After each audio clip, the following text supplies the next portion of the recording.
Welcome to Spa-Francorchamps. For so many, this track is as good as it gets.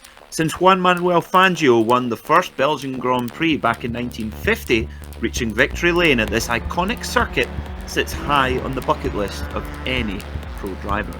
Today, these drivers will take on the same challenge here in the virtual world. Welcome to the Precision Racing League GTE series live here on the Global SimRacing Channel. I'm Peter Mackay and I'm delighted to be joined in the booth by GSRC's very own flying Finn, Ossian Puaka. And behind the scenes is our director Joe Peake, using the wonderful cameras provided by Dougie Beard. Now, Spa is a real challenge behind the wheel, so here is a handy track guide here on GSRC to show you around this beautiful Belgian circuit.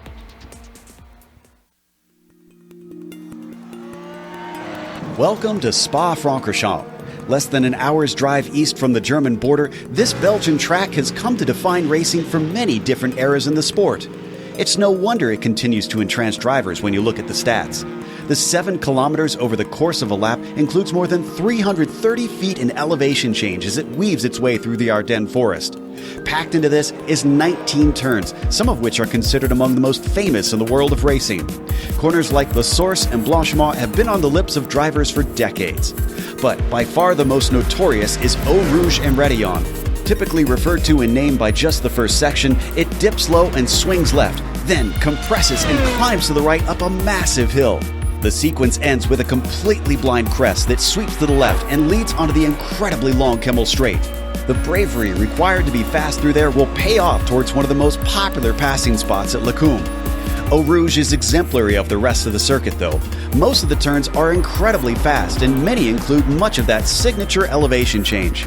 As jaw-dropping as the track is, you have to remember that this is the modern truncated layout. The old one, raced until 1979, was 14 kilometers in length, yet carried an average speed of 150 miles per hour. Present-day safety measures do cut down on the danger, but even in recent history, the circuit has proven deadly. It's clear why this track continues to be revered and respected by racers the world round.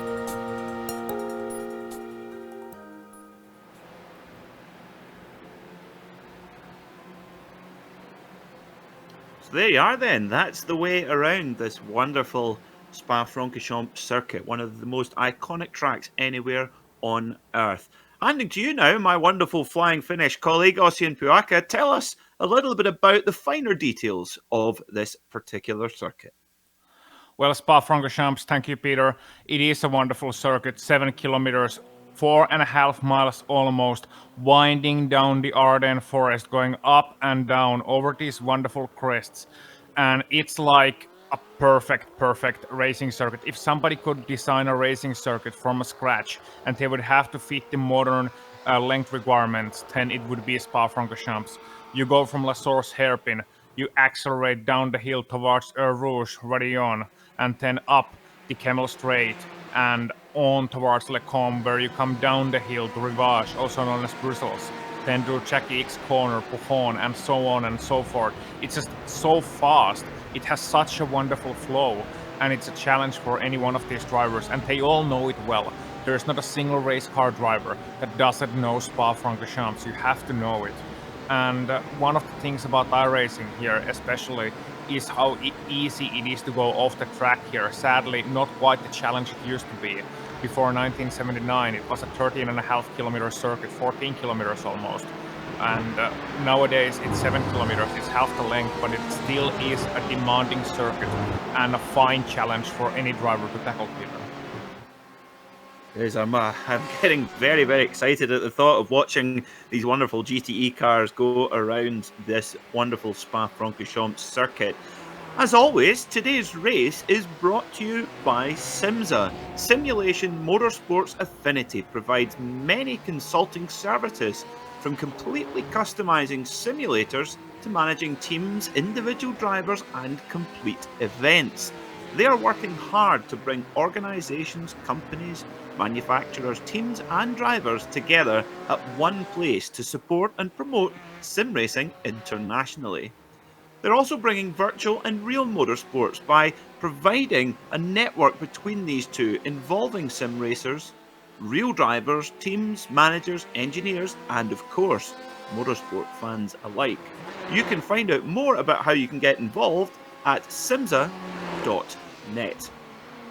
Today's broadcast is also proudly sponsored by the ButtKicker. ButtKicker Products adds an incredible immersion and realism to any game.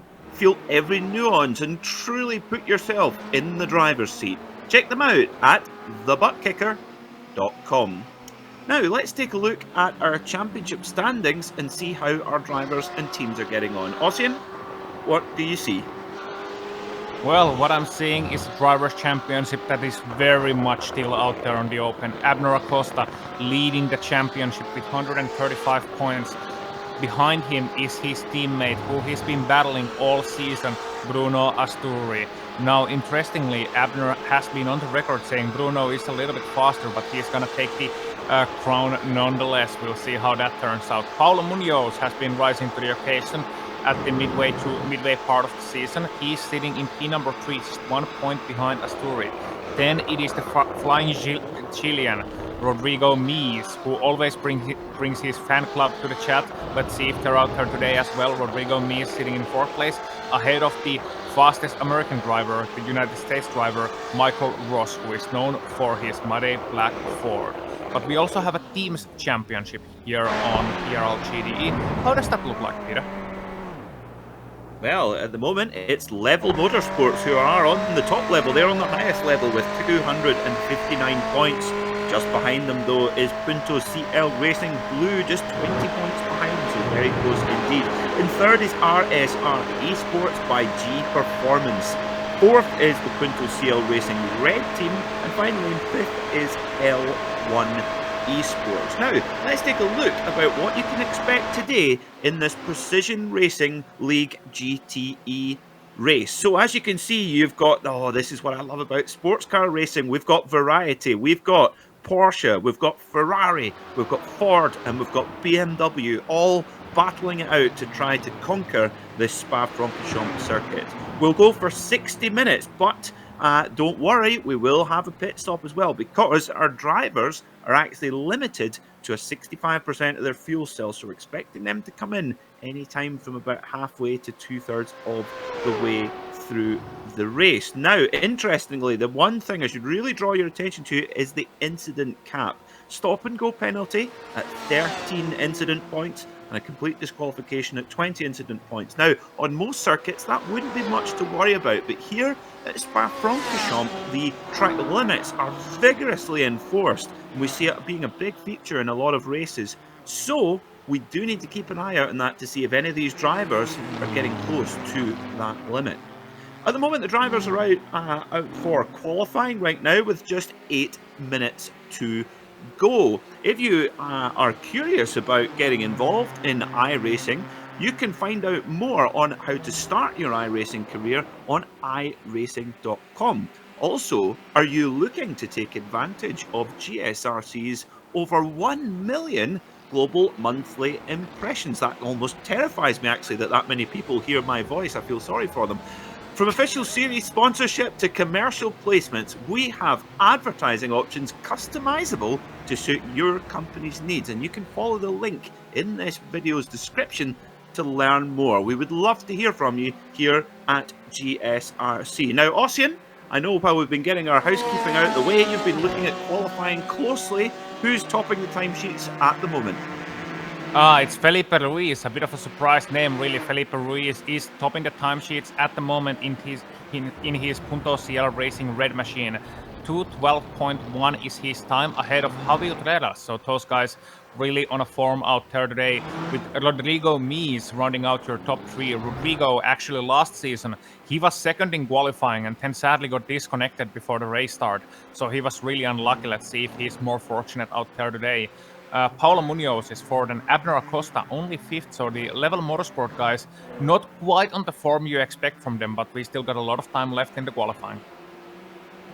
We do indeed. 6 minutes and 36 seconds, so it's going to be right on the bubble, actually, for the drivers going over the line right now to get those 3 laps in before the end of the session. Now, as we mentioned, we have 4 different manufacturers competing for victory today, but the most popular car, of course, the drivers have a free open choice to the car that they wish to use. The most popular car is actually the Ford GT. There are 8 of those out on the grid today, with closely followed by Ferrari. We have 7 Ferrari 488 GTEs out there. We have 5 BMW M8s and poor old Porsche. Now, this is something you're not used to seeing. The smallest amount of representation is actually for Porsche. Normally, it's very much the other way around in sports car racing. Yeah, that it is, Peter, and there's a good explanation for that. You see, drivers usually choose their cars before the season starts, and then with a big balance of performance change coming from iRacing, of course, BOP, balance of performance, always a big talking point in sports car racing. Well, with that change, drivers were allowed to change their cars. Very few took the opportunity, some of them did, and Ford, it's a very fast car, regardless of the circuit, but especially in fast corners, the high downforce sleek machine comes to its own. And what does Spa have a lot of? Well, it's the fast corners.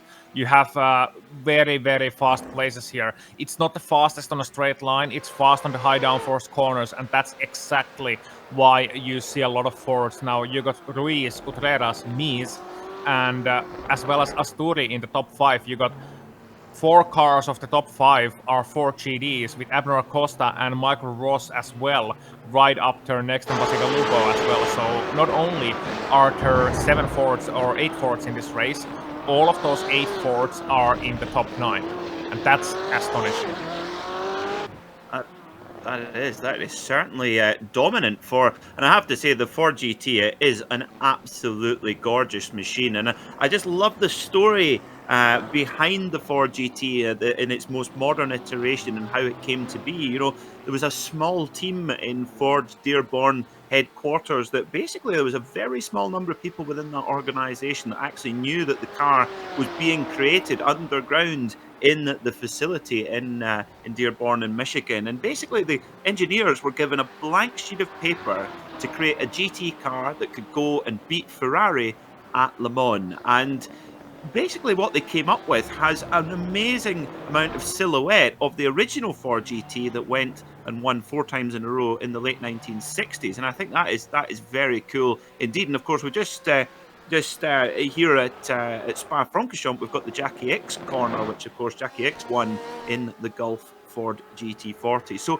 it's a beautiful car. Unfortunately, now retired from service. Only went from 2016 until 2019 in service, but great to see it frozen in time here on iRacing.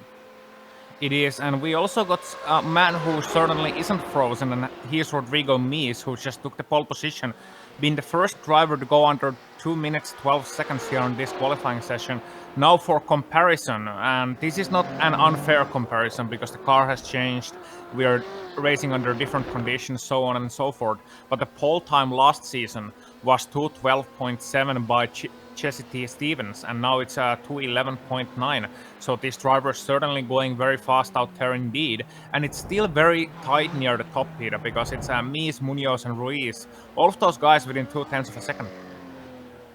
Yeah, we just saw there our director Joe Peak bringing up the weather conditions, and the main thing with here on iRacing, all of the races are simulated in dry conditions to ensure that the simulator is always as accurate as possible. The addition of rain makes it very, very difficult to maintain the level of accuracy that we have here on iRacing. However, the track temperature is something that we always have to really take into consideration. Now, looking at the moment at 85 degrees Fahrenheit, which is relatively toasty for the track temperature, but for our viewers wondering what the significance of that is, basically as the track temperature rises and gets excessively hot, the track surface basically becomes quite greasy and slippy, and actually, although the increase in temperature, it really does not help the grip level at all, and also doesn't help tyre wear as well. Now, in this 60-minute race, what do you think, Ossian? I'm not expecting the drivers to take tyres, would you? Well, it depends a lot. No, I'm not really expecting it because on GTE cars, that's another, 15-30 seconds to the pit stop, and nobody can really afford that. And these guys can easily do an hour here with the same tires. You sometimes see people double stinting in the long endurance races with the tires as well, just to save the time, save track position.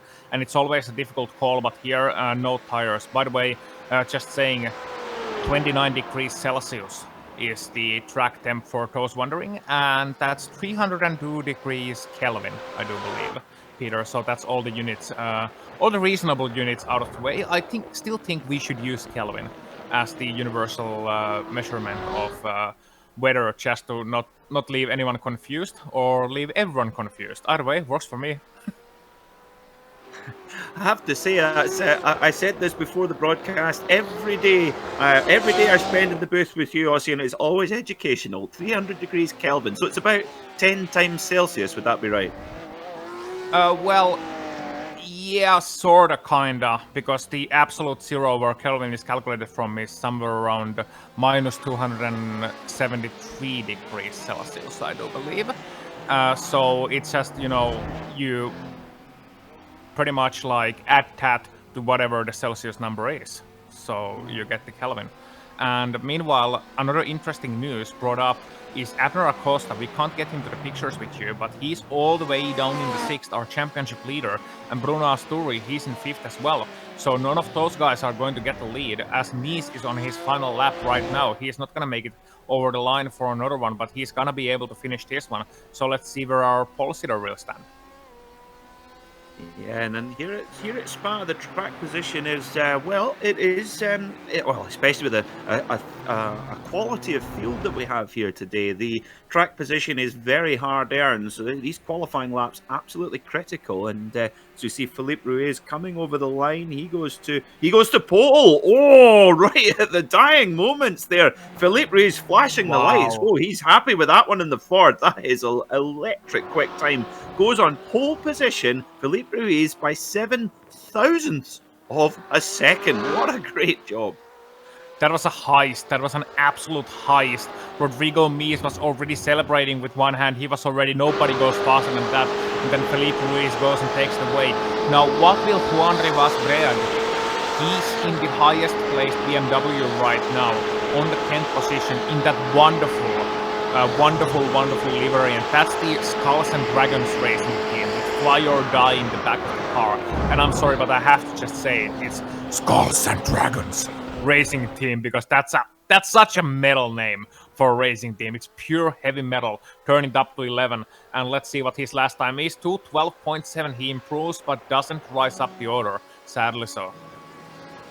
Well, it's underneath that heavy metal paint, it's pure carbon fiber construction for that. So I don't know what a carbon fiber name would be, but anyway, sorry, that's another bad joke for me. Number 727, Christian Essler here, coming over the line in his Porsche 911 RSR. I have to say, I don't think the 911 RSR is a racing car. No, I think it's a musical instrument. A beautiful 4-litre flat 6 engine, as we get one of the Ferraris. Ignacio Hortel coming over the line, but that looks like we're about done and we're ready to set the grid on soon. Yeah, that we are. We're about to see your starting grid, and just to change up the pace, I'm gonna do the top 10 because I never got to do it and I want to do it now. So if we bring up the starting order, we got, yeah, I'm not asking you. So Filipe Ruiz will be starting from the pole position, with Rodrigo Mees starting alongside him. Paulo Munoz starting third. Alongside him will be Javi Utreras in the second row. Bruno Asturi, Abner Acosta, the championship leaders, the level racing guys, starting 5th and 6th. They have a mountain to climb here at Spa, and we're not talking about Eau Rouge. Michael Ambrose 7th, with Lucas Basigalupo 8th, Horacio Calguin 9th, and Juan Rivas Brea rounding out your top 10.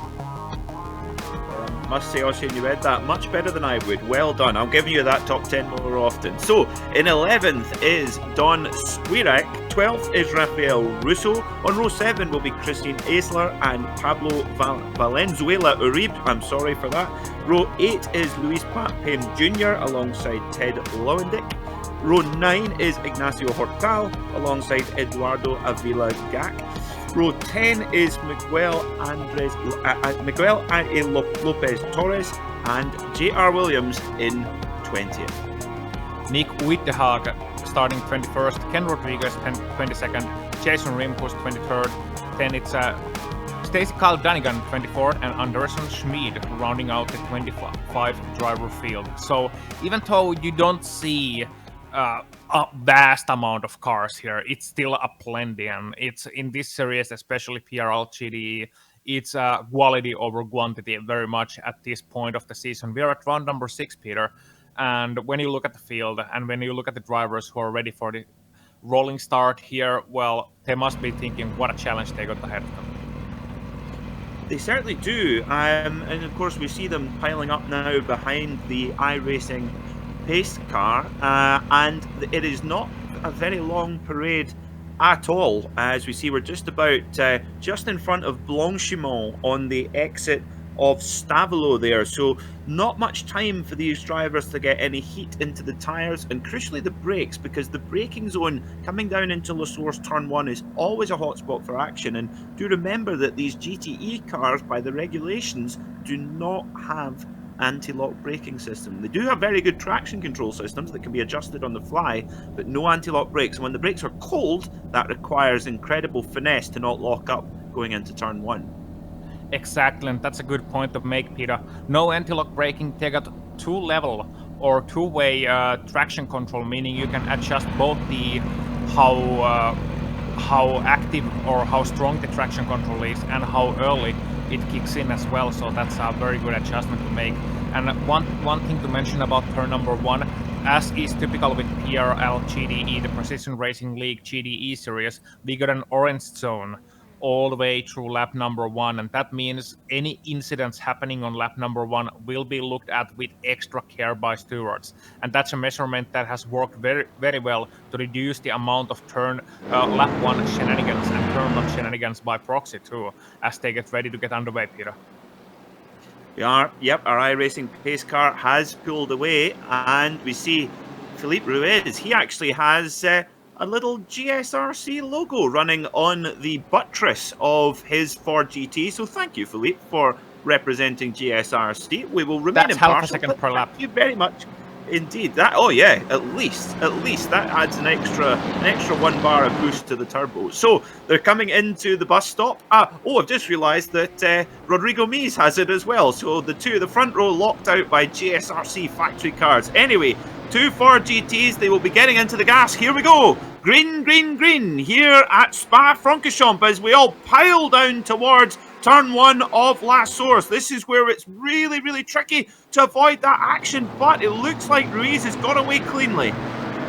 He has, and it's clean all the way to the back as well. They make it through the terrifying La Source hairpin, and now they get ready for the run-up Rouge into Radillon, and then onto the long Kemmel Straight. And Peter, this is where action usually starts to happen. Oh, it really does. I tell you what, Ossian, I cannot think of anything else. When I think of the Kemmel Straight, all I can think of is Michael Schumacher and Mika Hakkinen battling away down the Kemmel Straight in the Formula 1 World Championship as one of the Ferraris takes a big look up the inside. Ford versus Ferrari into Le Coman. Well, Ruiz just about able to defend, but good moves up there from, I think that's Paulo Munoz in the 3-2-1, I believe. Yeah, it is Paulo Munoz, and they're clean all the way to the back as well. Nobody out so far on the lap number 1. They head through Rivage and then through Jackie X corner, the left-hander. The very difficult left-hander, much more demanding than it looks. It is still Ruiz in the lead with Munoz second, then Mees challenging him, Asturias and Utreras. And no real drama as Gurak tries to go to the inside of Calguin. Yeah, so it's they go around the double left-hander of Pouon. Amazing in a Formula 1 car, that's about 180 miles an hour flat out, but in these GTE machines requires a little bit of finesse as they head through the Fagnes chicane down towards Campus and Stavelot, and then it will be back up onto the gas heading towards Blanchimont. And so Jackie Stewart, he says, forget Eau Rouge, forget Radillon, Blanchimont, that is the corner. Yeah, you could see the race leader Felipe Ruiz going very wide indeed, and that I do believe is an off-track first one for him in this event, and we're gonna keep an eye out of those as well, because you can gain a lot of time using the tarmac runoffs here at Spa, but it's also something that they have to watch out for, the incident count 1-hour race, and they only got 13 incidents before they get to the drive-through. So at 13 incidents, they do get a drive-through. At 20 incidents, complete disqualification. And they head to the end of first lap. Ruiz, Munoz, Mees, Asturi, and Utreras rounding out your top 5. And so far, very clean, very good, and some excellent racing. Oh, and 1 car round. Oh, that was the purest commentator's curse I've ever seen. And that's Asturi and Mees. I shouldn't laugh, but that was pure commentator's curse. But oh no, that is a disaster. And up to that point, Paulo Munoz in the 321 Ferrari, I think he might have been the only non-Ford, and I think the top 8, possibly even the top 10. So Munoz, he's holding up the honour for Maranello, and he's in the draft, firmly in the draft with Felipe Ruiz, but he's got a big pack of Ford GTs snapping at his heels. Yeah, that he does have, and Utreras now a little bit further back, because that was, as said, that was Asturi and Mees. So the cars running in third and fourth were spinning out at La Source, and that was Asturi running into the back of Rodrigo Mees at La Source hairpin. So yeah, those guys are now well back the order. And championship-wise, that's going to leave Abner Acosta, who's currently sitting in 5th place, I do believe, with a lot of bonuses. We see a replay of that one. They head towards La Source onto the main straight, and you can see Mees there on his blue and red Ford GT, and he's gonna get absolutely rear-ended by Asturi from a long way back, who I can't believe was anything else but surprised by the braking point. I think he was just caught out by the braking point and ran into the back of Rodrigo Mees. I can't find any other explanation for that, and as a result, both of them well back the order right now. Mees and Asturi, they're sitting somewhere like 16th and 17th, or 15th and 16th right now. Yeah, Asturi, I have to say, I totally agree with you there, Ossie, and it looked like he was never making that corner, even if it was on his own. He would have been very late on the brakes there, and that's okay to go late on the brakes if you have room on the inside, but yeah, like you say, just a complete rear end, not what we're used to seeing in this quality. But anyway, and I tell you what, this battle at the front is fantastic between Felipe Ruiz in the twin turbocharged 3.5 litre Ford GT being chased down by the equally twin turbocharged mid-engined Ferrari 488. Wonderful stuff at the front as they head down, and Paulo Munoz in the 321 putting in the fastest lap of the race in his Ferrari. That he does. So Munoz still very much on the chase, and he has the draft. And draft is such a big thing here, especially right now as they head to the Kendall Straight. Up the hill, he's gonna get it all the way, and the Ferrari is so fast in the draft as well. It's got so much torque in the car, and the torque is gonna allow it to pull in the 6th gear. He's doing 265 km an hour. He's already like very close to the race, but not gonna challenge. And I wonder if at this moment Munoz is just playing a little bit of fuel saving, knowing that he can't get a clean overtake on Ruiz at this moment yet, so he's biding his time, saving fuel, and making sure that he's going to be right where he needs to be when they come to the pit stop cycle. Oh, look, we've got one of the BMWs off. Now, who is that? Who has Luis Pam Jr. in the number 17 BMW? Oh no, that's one of our big front-engine bruiser BMW M8s. Let's see what happened here then. Coming down Kemmel Straight, he's on his own. Oh no, he's in the draft at the moment. So let's see what happens. Gets hot on the brakes and just tags the back of one of the Porsches there. Round he goes. Just maybe a little bit of a lockup possibly. Yeah, the BMW has an anti-dive system, and that sometimes brings very difficult situations. It comes to the braking zone here. Gonna brake well and fully in time. He's actually right behind Tristan Eisler there, the Iceman. And just, I don't think he even hit him.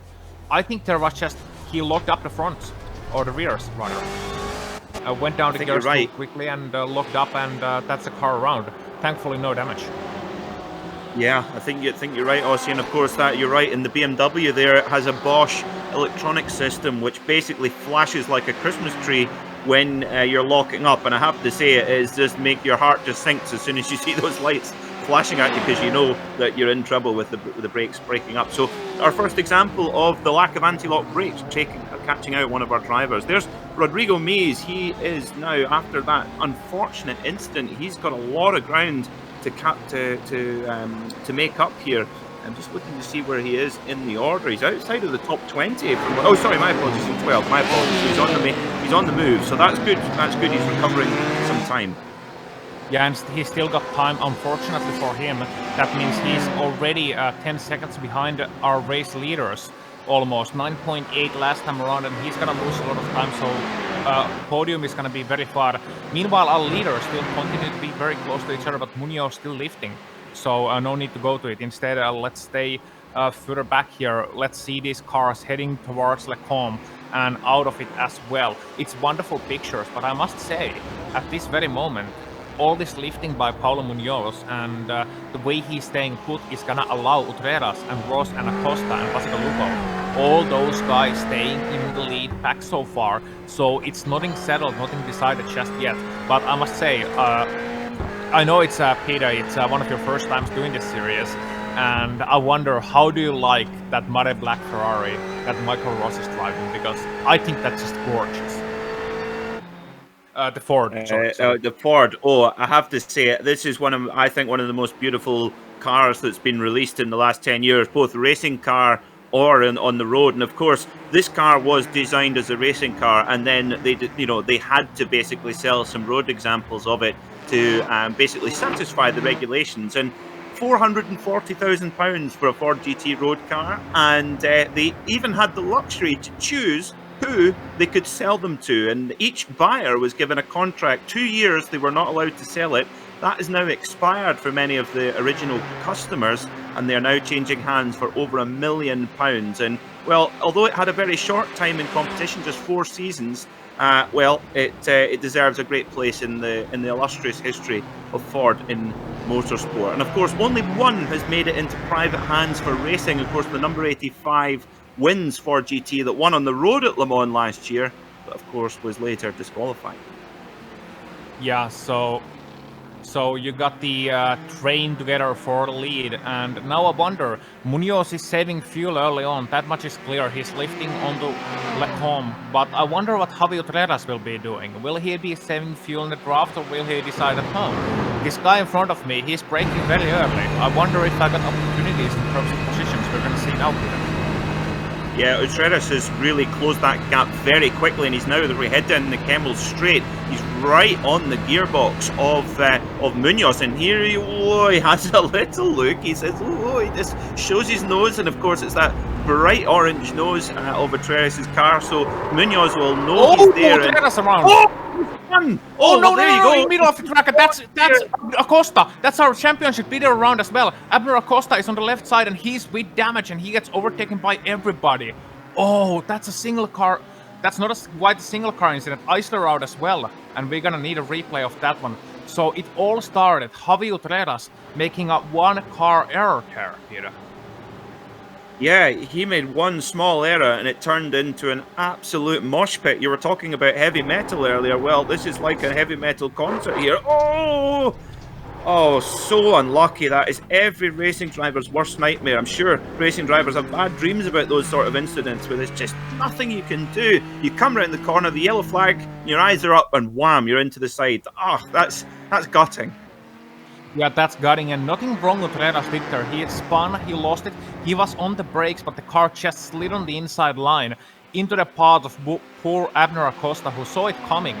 And then I must say, Acosta did a good job realizing that he doesn't have anyone on his rear, so he was able to get out of the way, but Acosta now in the pit lane. So that's our championship leader out of the picture. He's in the pit lane, and he's potentially retired, or at least very far down the order. And we got some shenanigans in the back as well. That's Miguel Torres with some damage heading towards Blanchimont. Yeah, he was actually struck when Utrera was trying to get back going again and pulled into his path. And J.R. Williams in the wall at Blanchimont as well. Oh no, oh dear, that's a big one there. Of course, there are no small accidents at Blanchimont. It's all virtually flat out left-hander, depending on the downforce of the car. And it's carnage coming out of Stavolo, heading up towards. Now, am I looking at the right bit on the screen? Yes, towards Blanchimont. What's going to happen here? Too wide into there, does not go, and there you go. Ah, silly there. Yeah, that's a bit silly. That's a little bit too far to the inside, and J.R. Williams sadly paid a price there, you know. Williams was innocent on the outside. He could have left a little bit more room, but I don't think there was really an overtake overtake to be made here. Meanwhile, Calguin and Skrillex side by side through Lecombe, and they make it through clear. And from all this melee, from all this happening, Don Squirk is suddenly finding himself in the 4th place in that Radicals car, with Horacio Calguin on his back in 5th. Yeah, it's all changed. Now, I have to say, for Munoz in the 321 white and blue Ferrari, you got to think that he breathed a very big sigh of relief when he saw Utrera spinning behind him, because, make no mistake, Utrera was well, there you go, he obviously was pushing because he made that mistake, but he was really looking to try and make a way past Munoz, and that could have changed the complexion of the race for the Ferrari driver a lot. But now Munoz is actually in the driving seat, although he doesn't have the track position right now. As you said, Ossian, he's got a great opportunity to sit in Race's draft and save a bit of fuel, which could save him crucial tenths or seconds in the pit lane. Indeed so, and someone I gotta mention further back as well, in 6th place right now. And yes, I'm saying it right, in the 6th place, he dropped all the way down to 16 early on at the start of the 2nd lap. Now we're at lap number 6, heading towards lap number 7. It's Rodrigo Mees with damage on the rear end of his car due to that little bit of an incident with Bruno Asturi early on. He's got a damaged splitter, and it's not gonna do any good for him, but he's still absolutely flying. He's passed Lucas Pasigalupo on this lap, and he's catching up to the 2-car battle between Don Skurk and Horacio Calguin. And Calguin is his teammate as well, so he's gonna get a little bit of help from at least one of those drivers. And suddenly Rodrigo Mees' race, which early on looked like to be in dire straits, well, right now, I must say he's having the walk of life. Well, hopefully he'll win some money for nothing as well. And if we're on that theme. So I also want to say the Black Betty, oh, look at this! Oh my goodness me! Munoz trying to go back side by side, Ford versus Ferrari, going into Lecombe, and oh, you couldn't fit a comb between that Ford and that Ferrari there, but Ruiz just defends on the inside there. But Munoz, that doesn't look like saving fuel to me, Ossian. No, I think he's tired of sitting behind Felipe Ruiz. I don't think he's happy with Ruiz's pace. And the reason is that behind them, Michael Ross did a 2:15 flat last time around. Felipe Ruiz 2:15.5. Neither of them had draft. So that's a comparison. That's half a second slower for Felipe Ruiz. So Felipe's race pace not satisfying Paulo Munoz at the moment. And here we see the result. And he's going to be anxious to get past the Ford GT. I feel like we should ask our producer Joe Peak to cue the Jaws music, because Michael Ross's black Ford GT is just creeping up, and they won't be able to see that big black. It's like a stealth bomber, isn't it? That number 67 Ford GT. And all the while, Michael Ross, now remember, Michael qualified with a 2-minute 12.6. Ruiz qualified with a 2-minute 11.9, and also Munoz 2:12 flat. So Michael Ross making the absolute most of his pace in that Ford. Yeah, he sees a red lead and he wants to make it black. So Michael Ross. That joke, Ossian. You took a gamble with that one. Yeah, and it failed, didn't. Anyway, 44 minutes to go, so we're at 1/4 race distance already. So our cars have a 65% fuel limit. Now, normally one of these cars will run for about an hour, so we should expect pit stops anytime from about half race distance to about 3/4 race distance, something along those lines. What do we normally see our drivers take in this particular series? You mean in terms of pit stops? Indeed. So you usually see drivers coming in at roughly 40 minutes in at the latest. Now, Spa is the kind of track where you can easily save fuel, but it also uses up a lot of fuel. So I'm expecting them to come in at 2/3 distance at the latest, with the fuel window opening in thus at around 20-25 minutes in. And they will thus take around 50% fuel, 40 to 50, and how well you've been saving fuel and at what point you come in as well. But the fast strategy, as always with these cars, is to pit in as late as possible so you can maximize your performance with the slightly newer rubber and emptier fuel load, because you don't want to be carrying any extra fuel. you don't want to be carrying any extra weight as a racing driver. So you want to be all the way, want to make it all the way to the end, and all the way to the end of your fuel stint, and then you know how much fuel you will need. And these drivers will use calculation software, and sometimes they have spotters as well who will be calculating the fuel. And usually you want the exact amount plus 1 lap, just to be safe. Yes, but nobody likes that fuel-like gamble, either in the real world or or in the racing world. So that'll be fascinating to see how the pit stops shake things up. And I have to say, I'm really impressed with Michael Ross in the 67 up in 3rd place. But he's got to be, well, look at the gap as well. He's got nearly 8 seconds gap from Squirek, Mees, Calquin. So that's a bit of a punch-up we're seeing there for the top of the second half of the top 10.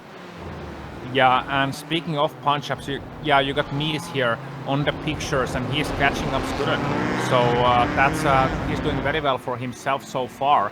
And he's got to be like absolutely lighting up the guys in front of him as well, because they realize that Rodrigo, he's on a pace here, and he's right now the fastest man almost the fastest man on the track, and he's in a battle. So Mees is gonna have a chance here heading up to Rouge and towards Radillon and Kemmel Straight. Now you don't want to be too close here. That's the one thing you got to do. You can't be too close. You're gonna catch them up here, and he's right at the limit and going to the outside, utilizing all of the draft and then some.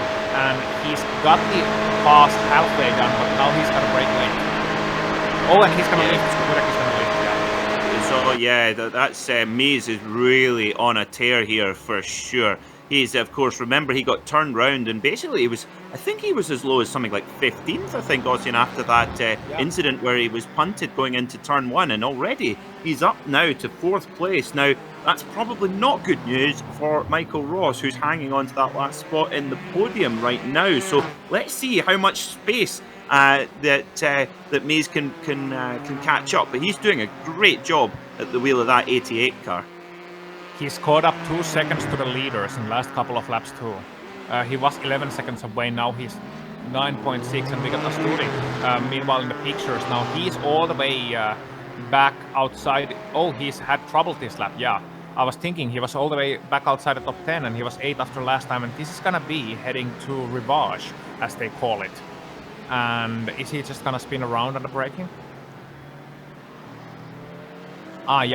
Yeah, it's not gonna be a Rivage, it's gonna be Jackie X corner, where he's gonna take too wide on the curb to the right, and then he's gonna spin around. Yeah, that's a single car incident, and thankfully not into the wall, but that's painful for the man who ran into the back of Rodrigo Mees early on and hasn't been able to climb through the standings since at the rate that Rodrigo's been able to. So he's having a difficult race, and the thing is, with his teammate Abner Acosta out of this race, Asturi has an excellent chance for the championship lead, but he's not doing himself any favors right now. He needs to maximize his points gain. No, maybe that pressure perhaps getting to him, making that little mistake there, going into the left-hander Jackie X corner, of course named after a man who did rather well in the original Ford GT, of course the Golf GT40, and the story's going in, so maybe he's wanting to get that damage from that turn 1 incident sorted out after punting the back of Mees, possibly. Let's see how long he spends in the lane.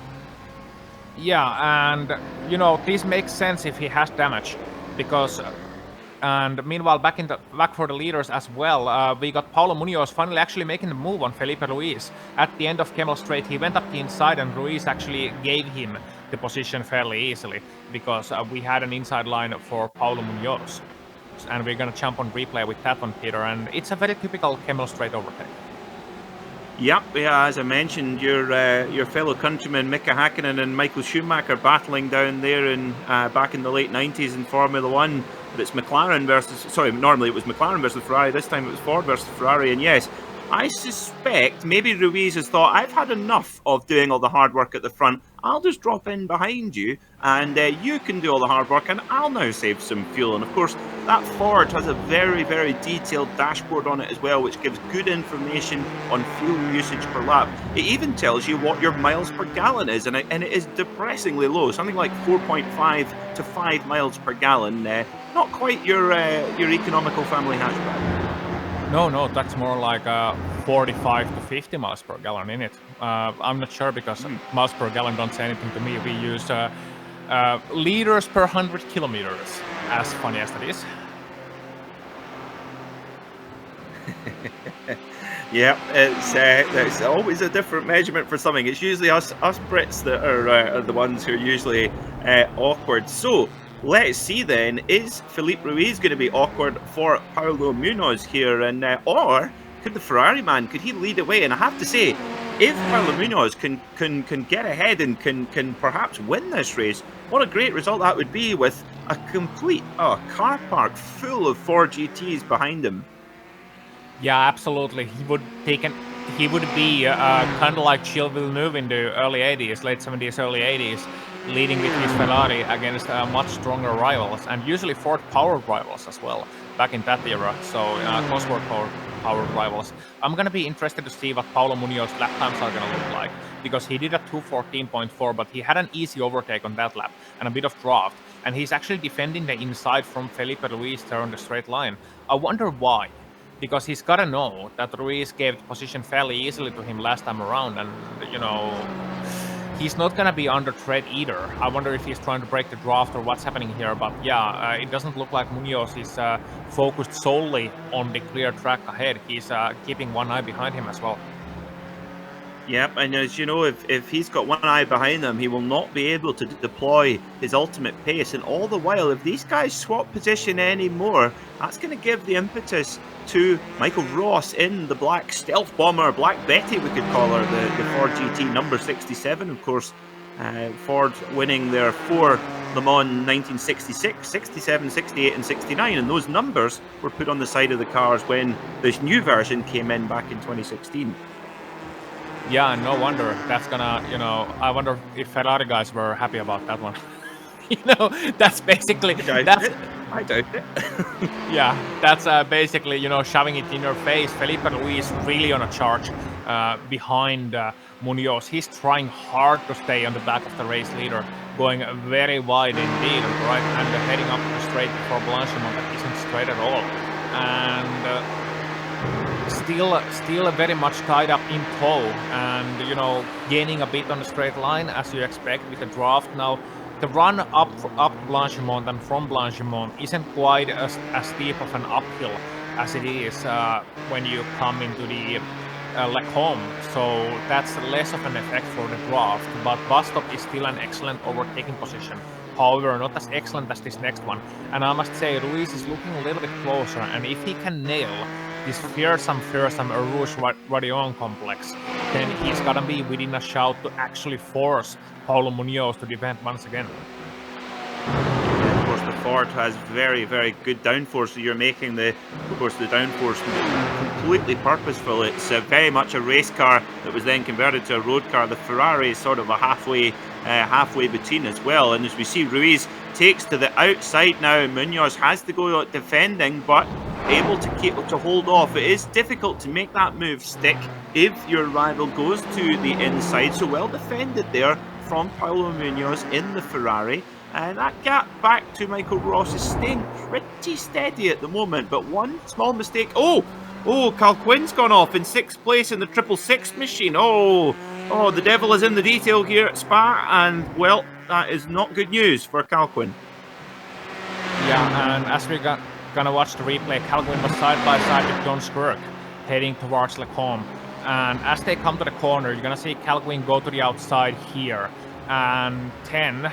Once he brakes, well, he just brakes too late, nothing else to it. So he's braking too late, the brake balance a little bit too far to the rear to make that stick, and that's a simple single car incident really, and a simple half a spin. Now the good thing for Carl Quinn is that not only did he keep his car clean, he didn't have any contact, but also he didn't lose any positions.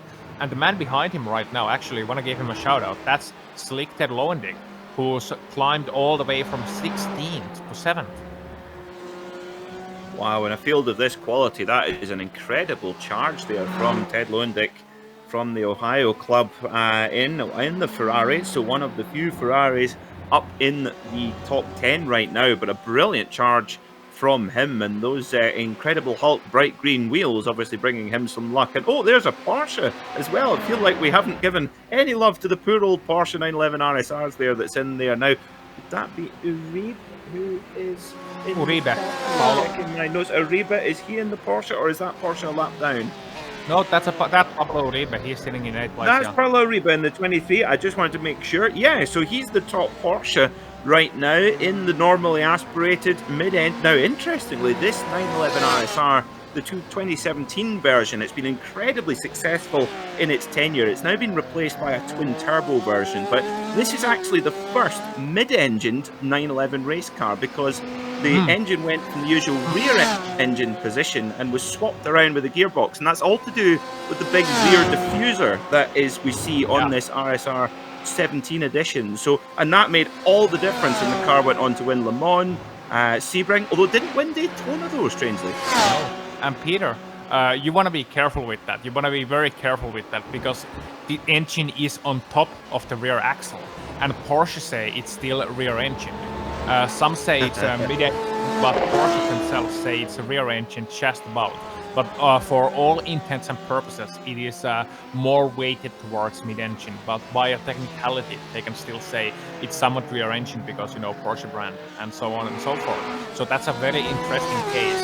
Another interesting point about the Porsche is that, you know, with the BOP changes, it hasn't been the fastest car lately.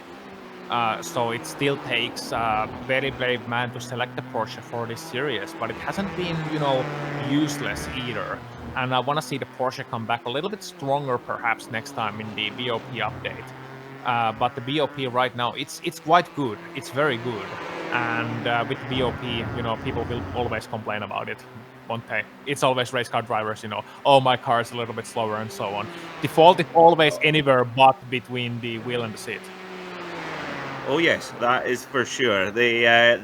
I think the balance of performance is a good one to bring up while we have just a ever so slight lull in the action. Is that, of course, if you're watching, if you're new to sim racing or new to sports car racing, well, first of all, welcome. Hope you're enjoying the action. But you might be wondering, how on earth does a £440,000 prototype Ford race against a Ferrari and a BMW M8 and a Porsche 911? These aren't similar cars in their street form. Well, that is where, as you said, Ozzy, and that is where the balance of performance comes in. So basically it's a method that's used to basically even out the performances to a kind of average level between all the competitors. And if a car is too slow, they'll give it a little bit more air restrictor or a little bit more turbo boost or take away weight, and vice versa. If you need to slow a car down, we see Ruiz having a look, but he's not able to do it. Munoz is we've seen that move rehearsed a number of times now, is watching it with one eye. But yes, if you wonder why a Ford and a Ferrari can race together, well, the short answer is balance of performance. But as you say, if that balance of performance isn't absolutely perfect, which it often never is, then it can add a little bit of difficulty for certain manufacturers at certain times. Yeah, and not only do you see balance of performance in GT racing between manufacturers, you also see it between drivers sometimes with the FIA grading system, of course, going from platinum to gold to silver to bronze drivers. So that's something that's going to be used in, especially at Le Mans, in the AM category and in the GT Pro category as well. Now, interesting, we should mention the leaders, because Paulo Munoz, he's under threat from Felipe Luis constantly, who's been just looking to the outside, not really committing anything to it yet, but keeping Paulo Munoz on his toes. And speaking of the pace by the leaders, the fastest man on the track right now isn't anyone in the top 3. The fastest man on track right now is sitting in 4th place. And if we can bring up a lap comparison between those guys, you're gonna see what Rodrigo Mees has been able to do in these last laps. Now you can see 2:14.5, 10:14.8. That was an overtake. 10.5, 0.5, 0.4. He's been constantly on clear air last 3 laps, almost 4/10 faster on average per lap than our race leaders. And, you know, Paulo Munoz has been in clear air, so he's been a clear comparison. And as a result of that, now that we crossed the line once again, he gets a 0.5, and that's 7.9 seconds anymore between Munoz and Mees. Now, normally we would talk about that lead being uncatchable, but Rodrigo Mees with 28 minutes left in this race, almost half still left. He makes me wonder, Peter. He truly, truly makes me wonder. Well, I think that's going to be the story of the race for sure. As we go back to our leaders going along the Kemmel Straight, once again still battling, and I feel like I'm watching a replay of the same lap. It's amazing. They get Ruiz gets in the draft, but Munoz moves over to the inside and defends it. And I think that's testament to just how equally matched not only these drivers are, but the cars as well. They both make their lap time in different ways, of course, but a brilliant balance. And it's, although we haven't seen them swap positions too much, it's fascinating to watch them. Just almost, it's almost like boxers when they're not actually punching each other, but they're sort of dancing around the canvas, eyeing their opponent up. And that's what I think we're at that stage right now in this race. Yeah, measuring each other, and they're watching each other, and they're maybe throwing a couple of feints in there as well. And now in boxing, it all starts with a jab. He who controls the left controls the word, or in terms of southpaw boxers, that would be the right, but usually it's the left with an orthodox boxer. And then you gotta throw a couple of feints in there as well. And once you start throwing the feints, you're gonna make the opponent second guess yourself. And that's really where we come to the racing references as well, because you can absolutely throw in a couple of feints as a racing driver too. You can fake to the inside, then go to the outside. You can fake to the outside and then go to the inside. The point is, don't let the driver against you, who's driving against you, the driver who you're battling, don't let him know what you do. Don't be an open book. Instead, be a mystery, but be a safe mystery, because the last thing you want to do is to, be unpredictable in a dangerous way, because that's just going to lead to an accident usually. Two cars occupying the same space at the same time, yeah, that's not going to work. But I wonder, speaking of boxing, I wonder if these two guys now measuring each other is going to lead to Michael Ross being that one guy in the schoolyard who's going to be like, fight, fight, fight, fight. And I'm sure he's joining that chant by Rodrigo Mees. Well, I think he might well do. So there you are with Ossian Poaka, the flyweight Finnish boxing champion of the world, giving you some real insight there of how the inside of a boxer's mind. Speaking of, there's a duel going on down the Kemmel Straight as we see Squirek going in his beautiful red Ferrari. It just looks right as Ruiz was having a big look there up the inside in Kemmel Straight as we see Squirek still in the lane right now, taking fuel. No sign of tires from what I could see there. Trying to look at two things at once, but yeah, I have to say Munoz doing well to defend this position. Yeah, indeed he is, and he's staying relatively calm right now. But as said before, he can't really maximize his lap times. And now another driver I've been keeping one eye on is Michael Ross, but he can't quite catch them. Can he? He's lapping around the same times as Munoz, as Ruiz, and when you're lapping the same lap times, and when you're having the same lap times, you're not catching up really. You're staying where you are, and he's consistently staying that painful 2.5 seconds away where he can't get the draft. He's not really hampered by the two fighting, but he just wants to see one overtaking move, couple of overtaking moves, and then he's going to be right in there. But he can't really save fuel either very well there, because he doesn't have the draft. He doesn't have anyone to pull him along. So, he's in a bit of a painful situation where the only cure really is to go a little bit faster. But Michael Ross is known as a very steady driver and a very mistake-free driver as well. As we're actually watching further back, we're watching Ignacio Hortal and Nick Wittehag battling, which right now is, as said, a little bit further back. That's going to be for the 14th place, and Wittehag has actually lost 3 positions this lap. Yeah, I think for Michael... Oh, now we've got Rodrigo Mees going into pit lane in the Ford GT from 4th position. So that's good news for Michael Ross. Oh, no, we've got Michael Ross in there too. We've got all the leaders in. The top 4 are all in the pit lane. So this is like watching a NASCAR race. It's the race on the lane here. So who, if any, is going to make up track position here in pit lane? So this is going to be fascinating to see who's got the advantage here. Yeah, indeed. Rodrigo Mees stopping in his second pit stall, of course, right behind Ruiz. Ruiz is going to be out there faster, though. But Munoz, he's going to be out there first, or is he? It's very close between him and Ruiz. They're inside each other. And finally, Munoz takes the race lead ahead of Felipe Luis. They're going to be right behind each other with Michael Ross and Rodrigo Mees exiting pit lane in which succession. And with how long of a track this is, they're gonna all have to pit in the same lap. It's so difficult to save a lap of fuel at Spa because it's 7 kilometers long. Yeah, you have to say it's funny enough. The one guy who did very, very well in the Ford GT was Chip Ganassi driver Scott Dixon, and he is meant to be one of the very best in the world for saving fuel. So it would even take, as we see, our Ferrari and Ford battle reignited straight away on the first opportunity. I just feel that we're going to see more action there at Lake Combe. Both drivers sizing one another up, just seeing who's going to break later, who's going to take the opportunity. So Rodrigo Mees, he didn't seem to gain too much there in pit lane, if anything. So now it's up to the driver of the number 88 to see if he can chase for a spot on the podium. Our total pit lane times: Paulo Munoz, our race leader, 39.6. Then it's Felipe Luis, 39.0. Michael Ross, 40.9. And Rodrigo Mees, 40.4. So if anything, he lost about a second to the leaders, did Rodrigo Mees, as well as Michael Ross, obviously. So they weren't quite as fast on the lane, these guys, but now it's no longer about fuel saving, hopefully at least.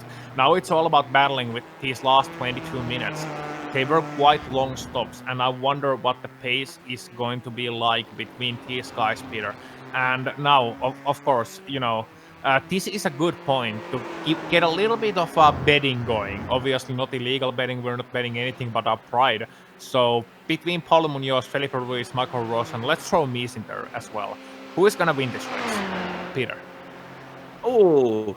As we see, Ruiz has just made a little bit of an error going through Blanchimont. Well, I have to say, Ossian, you've put me on the spot here. I have to say, although I should be impartial, but I have to say, Paulo Munoz, I would actually really like to see him win. Obviously, the Ford GT looks like it's the preferred car just by how many of them are up in the top 10, but Paulo Munoz, I almost feel like he's fighting off an army of Ford GTs on his own. So, yeah, I'm gonna go for the 3-2-1 of Munoz. Who's your pick? Well, as we saw on board of Felipe Luis's little mistake through Blanchimont, that's going to be difficult depending on how much they battle. If they battle a lot, I'm going to say Rodrigo Mees because he's made an unbelievable climb. But if it stays as it is, I'm going to say Felipe Luis because he's, even though Paulo Munoz is looking a little bit faster, I'm going to say Ruiz is going to have the advantage towards the end of this race. Just by the fact that his Ford GT is a little bit better suited for this track. And because I'm gonna have to pick a different one from you, do I? Because otherwise it wouldn't be much of a bet, wouldn't it? You know, everybody's betting on the same horse.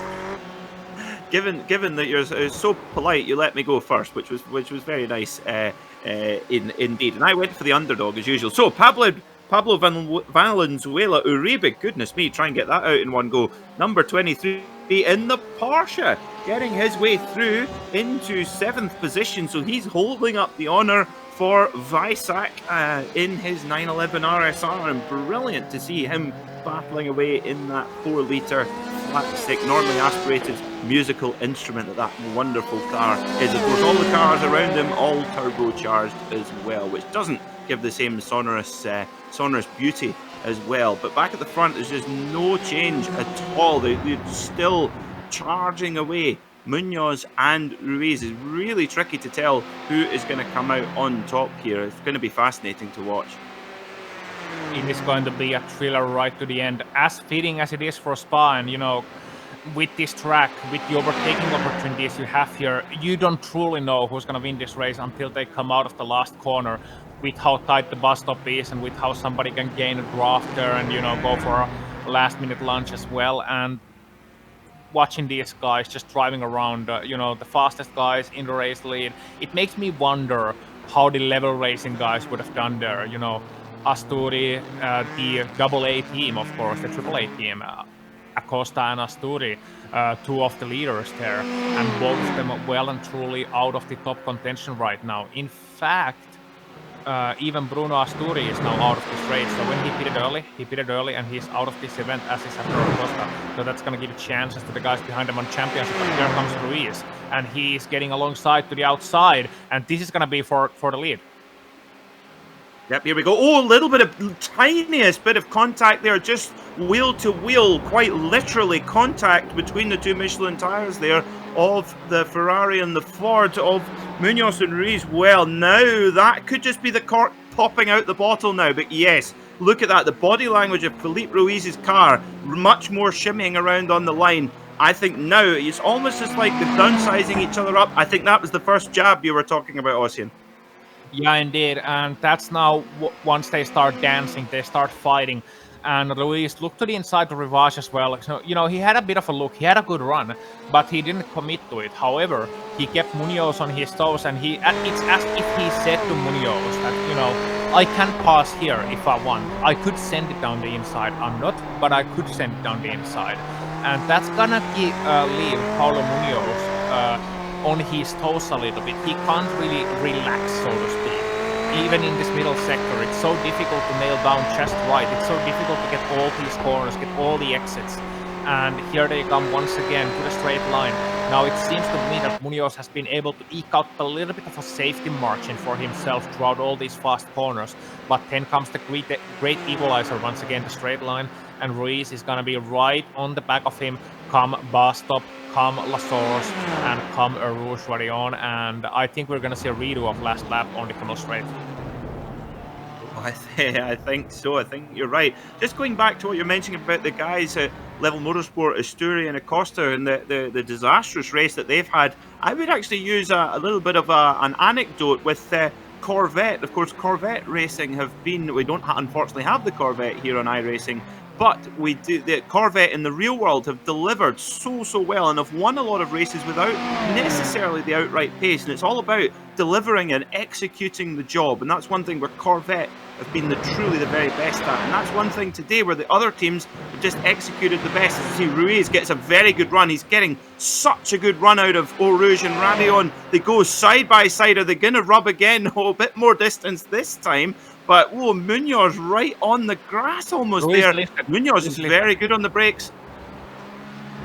Yeah, Ruiz lifted. Sorry, Peter, to interrupt you, but Ruiz lifted at the end of the straight line there. Yeah, and that means he's going to have chance here to the inside at Rivage. Doesn't go for it. However, he forced Munoz to defend. And did you see that? Munoz actually moved to the inside after Felipe Ruiz did so on the run up to Rivage. You could see Ruiz move a little bit, and Munoz moved to the inside after him, and that's very important information for Felipe Ruiz, because if he caught that, and I'm sure he caught that, racing driver catches every move their opponent makes, and that's gonna tell Felipe Ruiz something very important, and that is right now Paulo Munoz is driving from his mirrors, and that's gonna leave him with a lot of options. Now, that kind of driver, you usually think, oh, they're going to be an absolute pain to overtake, but it's for the race lead. They're going to be a pain to overtake. It's not like somebody's handing you out the race lead on a silver platter. No, that doesn't happen. It's racing. So Ruiz can fake moves more easily, knowing that there will be a reaction to his moves from Paulo Munoz, and he can force him to defend more easily.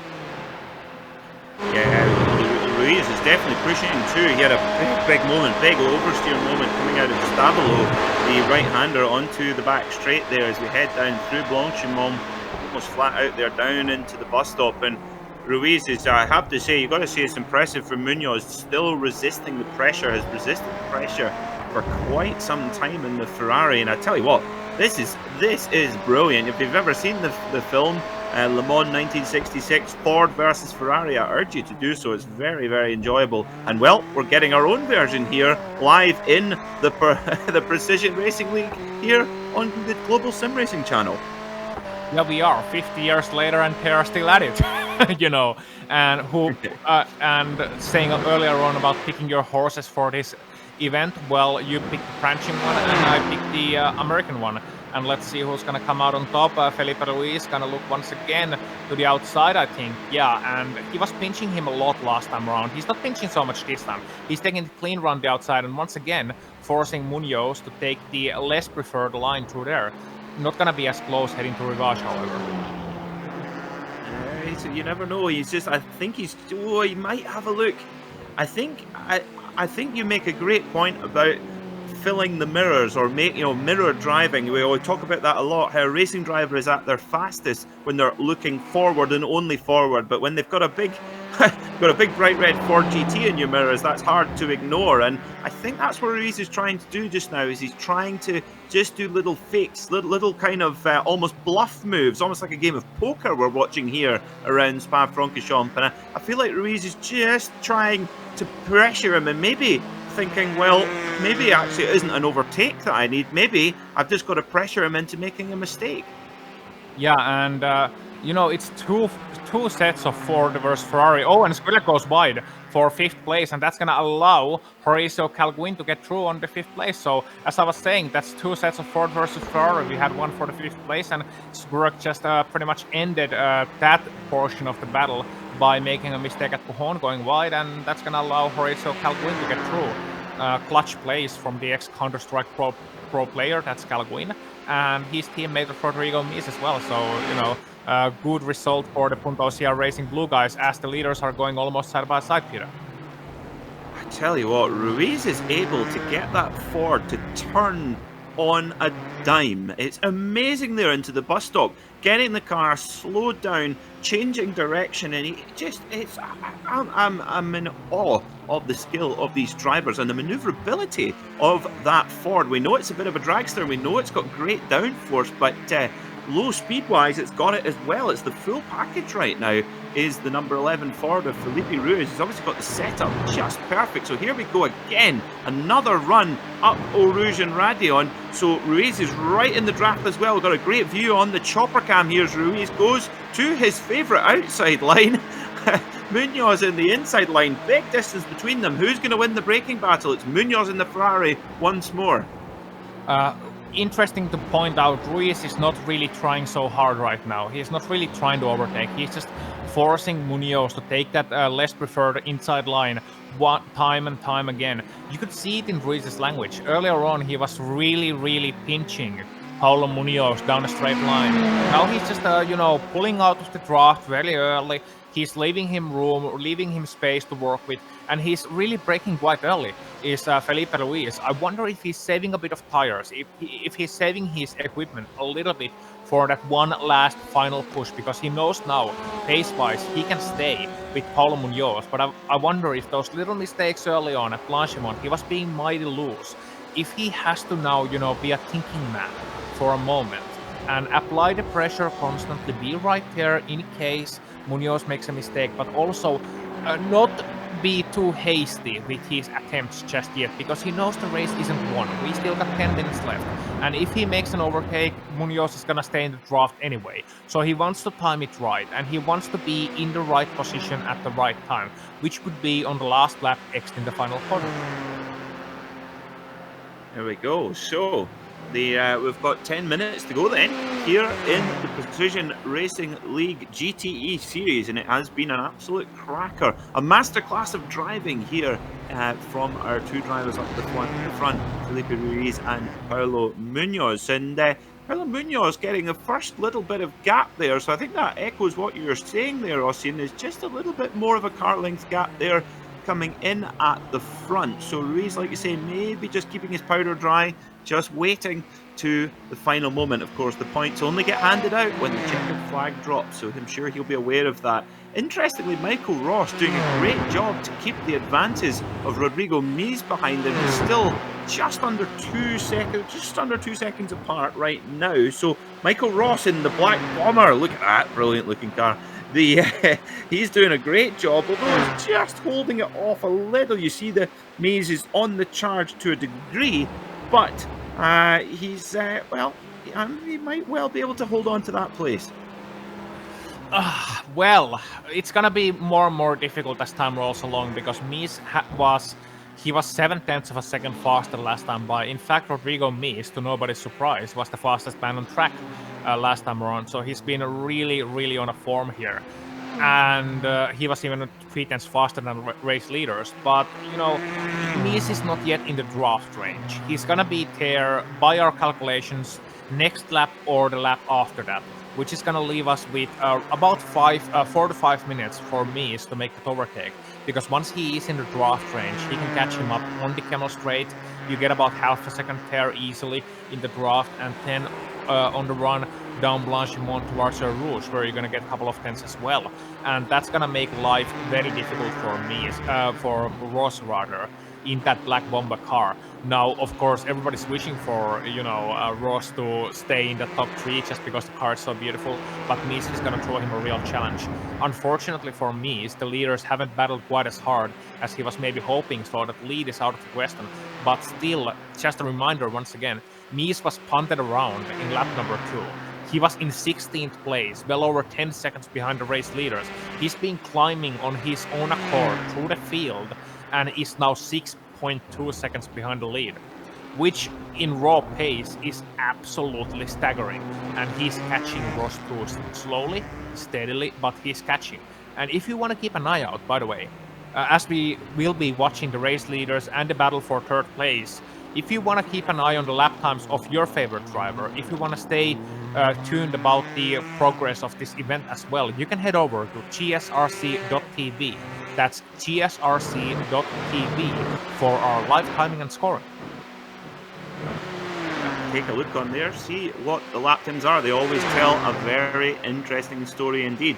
Speaking of an interesting story, this has been an intriguing tale at the front of the field with Paulo Munoz in the Ferrari 488 and Felipe Ruiz in the Ford GT, but really the battle that's really closing up, you're right, Michael Ross unfortunately been able to hold off Rodrigo Mees for quite a while now, but that is really starting to come together. And do you know what? Any kind of coming together at all between these leaders, that would bring Ross and Mees right into it. So do not write them off just yet. It would require a mistake from the guys up front.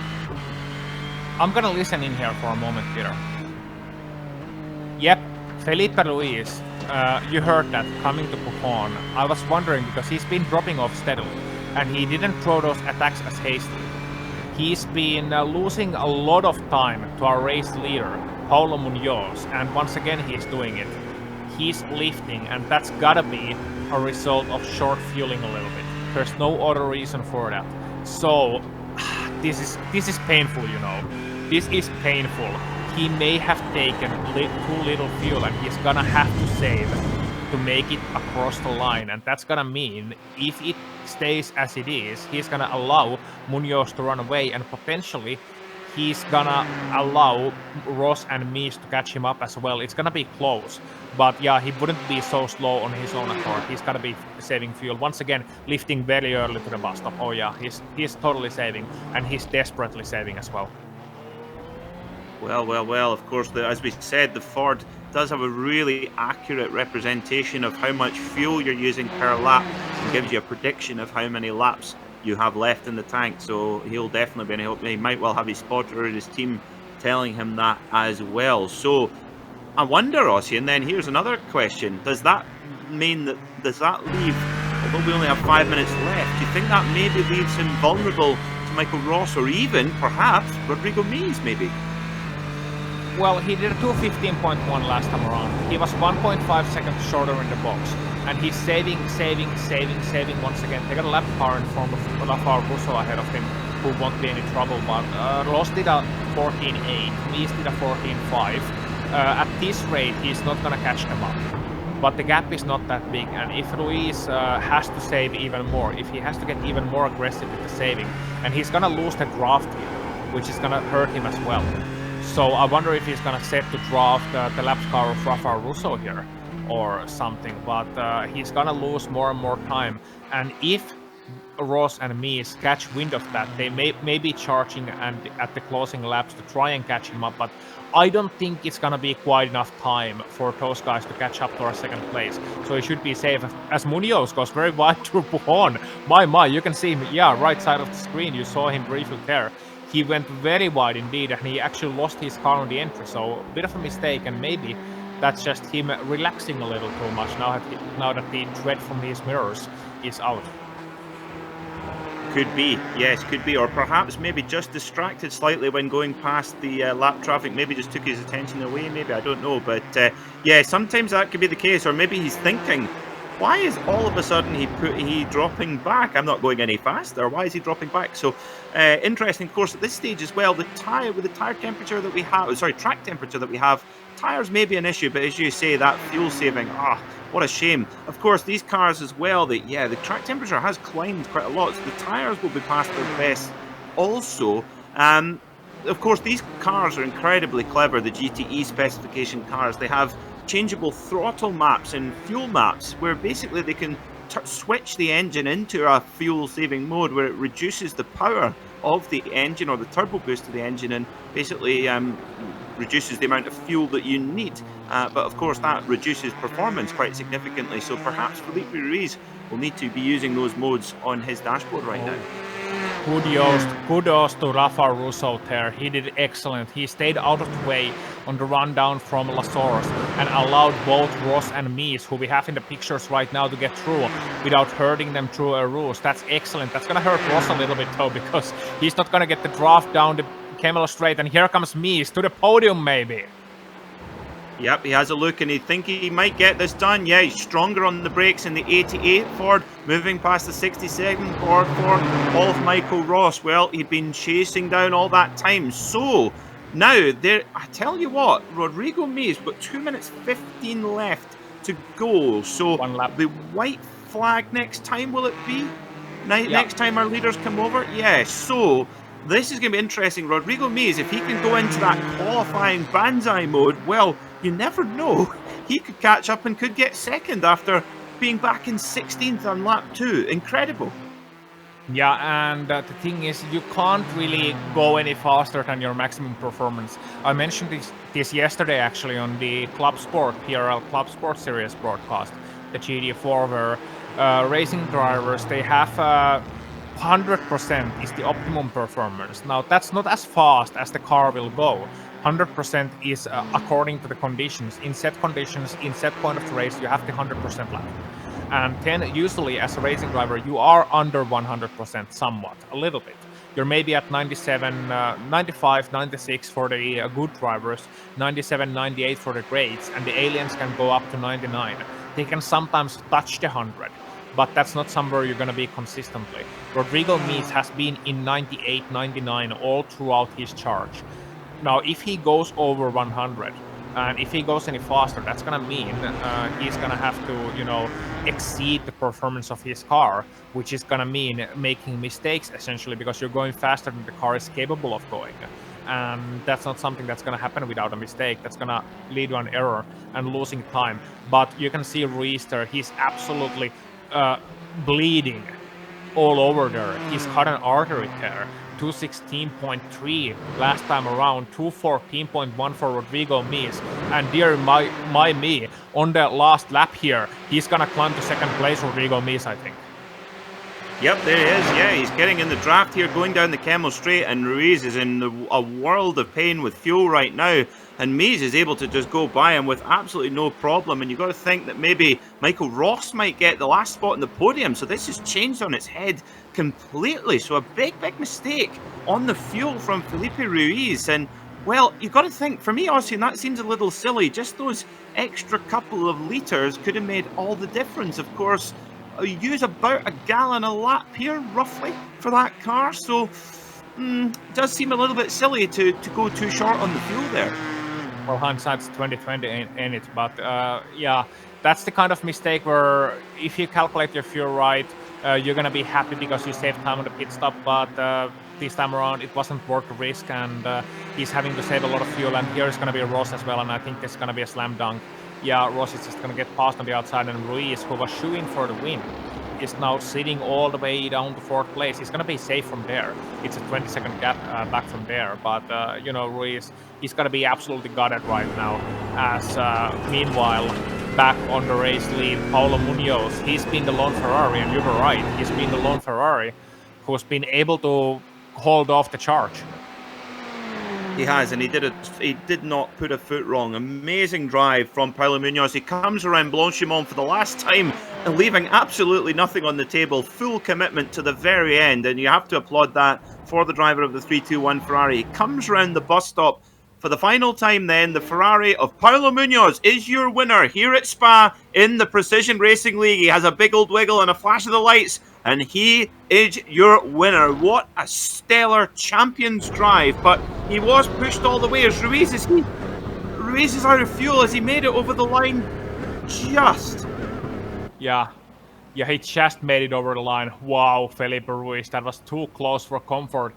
And as we watch the rest of the drivers coming across the line as well on this final lap, we might have a battle between Uitenhage and Eisler for the 12th place actually, because the two Porsches are very close to each other here. And Peter, that's going to be the battle of the instruments, as you said. Now, who's going to be the violin and who's going to be the flute? Yes, you're right, these are two very much musical instrument, these Porsche 911 RSRs, as they go into the bus stop for the final time then, and just holding off there going into the final lap. No fuel saving required there, but wow, at least you got to say for Ruiz, in a way, he did an amazing job to get to the finishing line there, because we saw he just coughed over the line with nothing left in the tank, and well, he actually, when he went to fuel saving mode, he did it at just the right point. Yeah, he did, but yeah, you can use the starter mode for that. But yeah, we're gonna hear from these drivers and hear their views on the race as well. I'm sure a couple of very happy drivers, a couple of less happy drivers, but we'll hear from all of them after the break. Stay tuned on Global SimRacing Channel.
Welcome back to the Precision Racing League live here on the Global Sim Racing Channel. What an incredible race that was. Let's take a rundown our race results then and see how that all ended up. So Paulo Munoz in the 321 Ferrari is your winner then, with a gaggle of Fords behind him. In second was Rodrigo Mees, and third Michael Ross getting the black bomber, the number 67, onto the podium. And poor old Felipe Ruiz running out of fuel on the very last lap, just coughing over the line, getting it there in fourth position.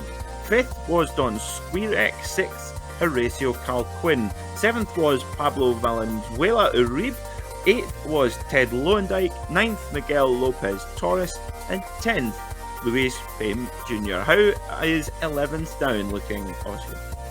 Well, 11th place, the man who started in the last position, believe it or not, Anderson Schmid. Then it's Nick Uitenhage rounding out the top dozen. Christian Eisler, the Iceman, finishing 13th, that's where he started from as well. Ken Rodriguez 14th with Ignacio Hortal 15th.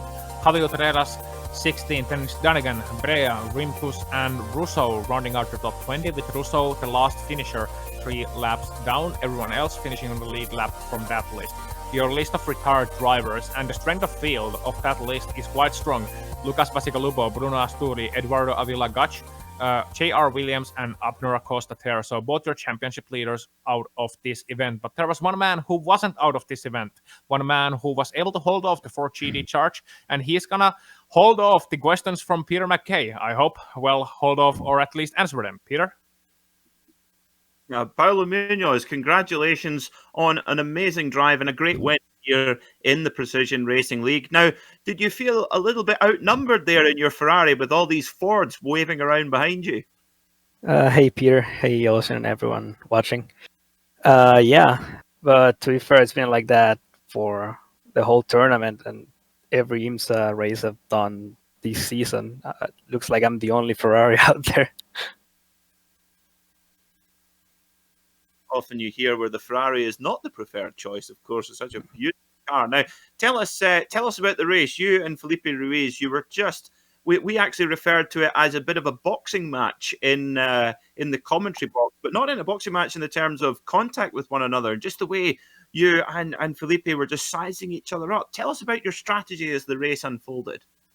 Yeah, so at the start, I was very focused on separating Felipe with Rodrigo. I know they work well together, and I just had to make the move as soon as possible. So I had the run on the first lap, and I just took it. And from there, it just kind of worked in my favor, I guess. I was fuel saving behind Felipe, and then Javi started closing in. Then I think there was a massive incident. Still haven't seen the replay.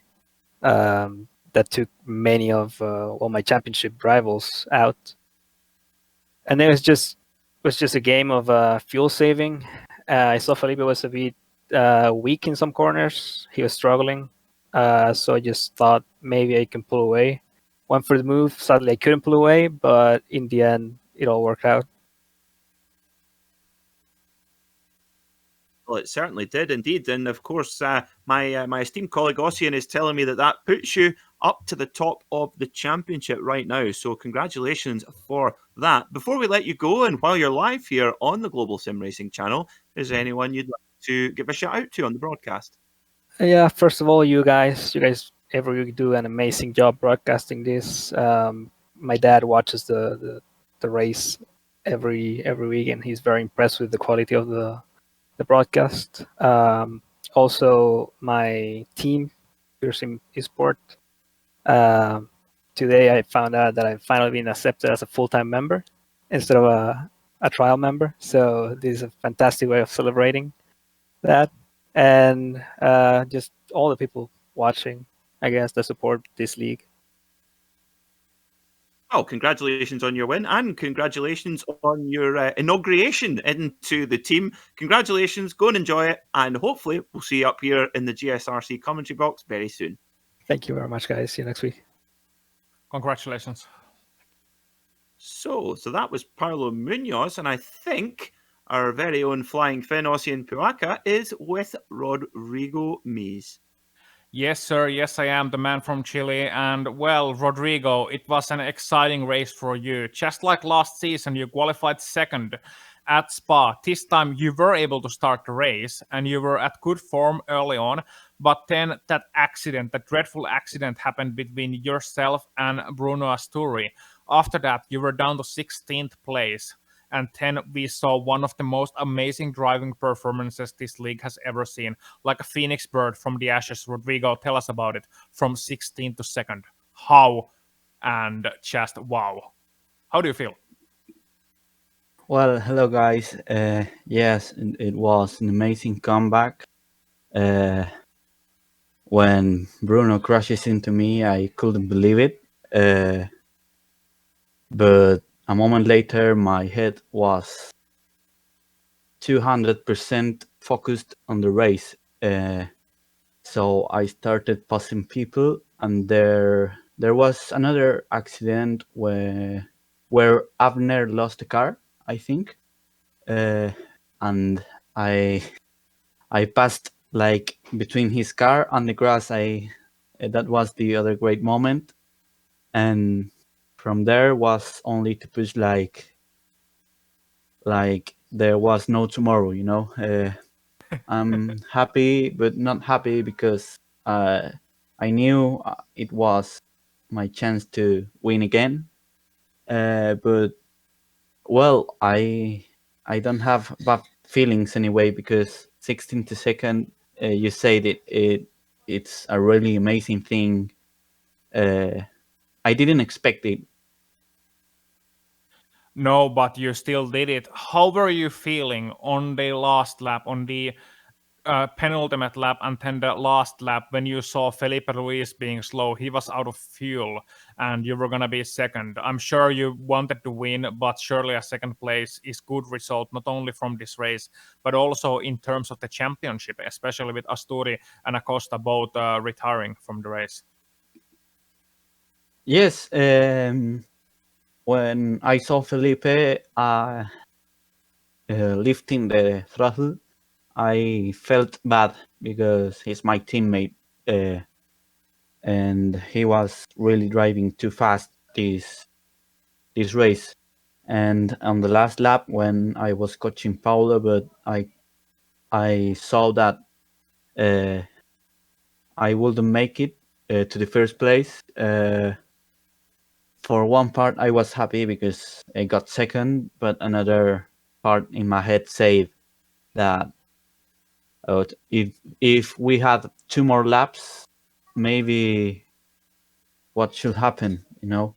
In the championship, we are aiming to get the first place. We are very strong at the 2 last races, and we're coming with more. So very hard work in the setup. I want to say thanks to my team .cl because it's a work from all the guys together. Yeah, it's cooperation that is very important. Now, before we let you go, Rodrigo, we know that you race in Chile in real life. You have the fastest, have mentioned the fastest Nissan Tida in Chile as well, and you raced there in real life. How has that been lately? Have you been still able to race, or is it just virtual racing for you now? Well, my last race was on January, and in March I have a test in Formula 4, but then COVID attacked, and from March to today was only virtual racing. But I can't wait when quarantine is over to get back to the real track. I really miss it, but hope that will get soon, you know.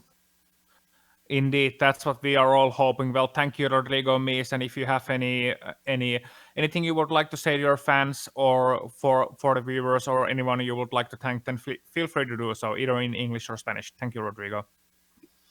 I will say it in Spanish. Okay. Quiero saludar a los cabros ahí, al Seba Vera, al Esteban, que me estuvieron viendo, a mi familia, a mi mamá, a mi papá, y al equipo de nuevo, al .cl. That's all, guys. Gracias, Rodrigo. And thank you to Rodrigo Mees for the interview as well. We'll be looking forward to hearing more from him this season. But I think that's all she wrote for interviews, Peter. And it's time for some closing words now. Good indeed. Well, it's been an absolute pleasure to join you in the commentary box here, Ossian, for the Precision Racing League GTE series. Some first-class driving on show from our drivers, and a great win for Paulo Munoz as well. I think now, mainly for me, is a lot of thank yous. First of all, thank you to our 2 event sponsors. Simulation Motorsports Affinity, or SIMMSA.net. Go on there and see what they get up to, bringing the virtual and the real motorsport world together. And also the ButtKicker. Go visit the ButtKicker.com. Get that immersive feel. Of course, now we're very lucky in sim racing, where we can get so close to the real thing. Putting in a ButtKicker in your rig will bring you that little bit closer to the bumps. Imagine that when you're going around Sebring International Raceway. The ButtKicker will give you the experience of that particular circuit. Thanks also to the companies that provide the software and the hardware for our broadcasts, and they are now listed here on your screen. In particular, a big thank you goes to the wonderful June Lalonde, who provides all of the great music that you hear on the broadcast. Have a look on screen for how to get hold of more of her work on bandcamp.com. Thanks also to the team today, Ossian, Joe and Dougie.